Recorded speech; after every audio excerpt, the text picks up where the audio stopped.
Welcome to Nasdaq Trade Talks. I'm Jill Malandrino, global markets reporter at Nasdaq, with daily insight on the Nasdaq-100 index, or the NDX, which is made up of 100 of the largest domestic and international non-financial innovative companies listed right here on the Nasdaq stock market.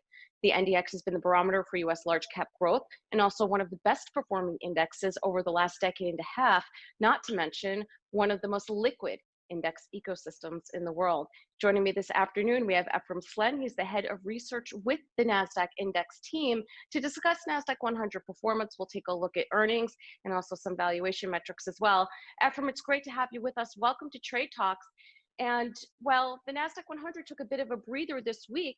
If we take a look at year-to-date performance, it tells a very different story. Thanks, Jill. Glad to be here. Thanks for the time today. So yes, you're spot on. It's taking a bit of a breather, as you said, actually rounding out right now. If you look at the Nasdaq-100 versus the S&P, just above 20% year to date. S&P actually did just come back in line. Actually did break above 0%, but it actually did just trail back in the most recent pullback.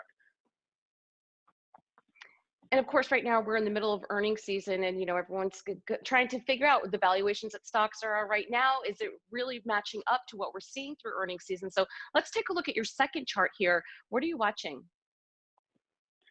So, and this is really wanted to touch upon the most today. And I've had a few calls lately where folks are really starting to get nervous. They're thinking about what's going on in the markets when it comes to earnings, and really wanted to give a full picture. Historically, looking at the last 15 years here, you can see, looking at the PE as well as earnings per share, it's critical to note that this isn't the first time, right, in the last 15 years that this run-up has occurred. And most importantly, if you look at the trend on earnings per share, it's more moving in the right direction, right? That's the critical component here. A lot of companies really continuing the trend of raising earnings, and that's really what's given a lot of the great momentum and returns and performance, right? A lot of these companies in the Nasdaq-100 not just driving our index, but also the S&P 500 and the markets globally. All right, and if we take a look at your last chart here, we can see the earnings calendar is quite full with Nasdaq-100 companies over the course of the next couple of weeks. Absolutely, and really next week is a critical one. So we have 32 companies in the Nasdaq-100 reporting earnings, representing just under 50% of the weight as of the open today. Companies like Facebook, like O'Reilly Automotive, Amazon, Alphabet, Apple, and so forth. So really a lot of earnings to come. And frankly, that's what we're looking for, right? So some great news hopefully to come out of the next week. That should hopefully then pop up that earnings ratio that can drop that PE to a little more stable, closer to 30.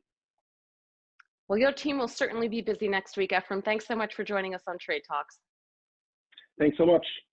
And thanks for joining me. I'm Jill Malandrino, global markets reporter at Nasdaq.